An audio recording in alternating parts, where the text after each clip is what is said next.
আসসালামু আলাইকুম রহমতুল্লাহি ওয়া বারাকাতুহু। সম্মানিত প্রিয় দর্শক, আপনাদের সম্মুখে আমি আগে একটা ভিডিও দেওয়া হয়েছিল যে কেমন করে লাউ শাক চাষ করা হয়। এখানে কিন্তু লাল শাক ছিল মাঝখানে।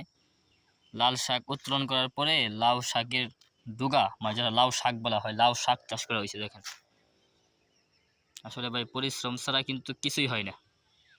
এই বাস্তব চিত্র। একাকিত্বভাবে পরিশ্রম ছাড়া কোনো কিছুই হয় না।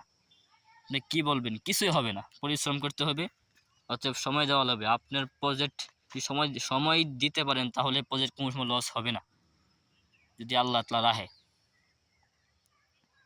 দেখেন সমস্ত ক্ষেত জুড়েই কিন্তু লাউ শাক। সবাই আমার লাউ ক্ষেতের জন্য দোয়া করবেন এবং কৃষিভিত্তিক ভিডিও পাওয়ার জন্য আমার চ্যানেলটি সাবস্ক্রাইব করে পাশে থাকবেন। আসসালামু আলাইকুম রহমতুল্লাহি।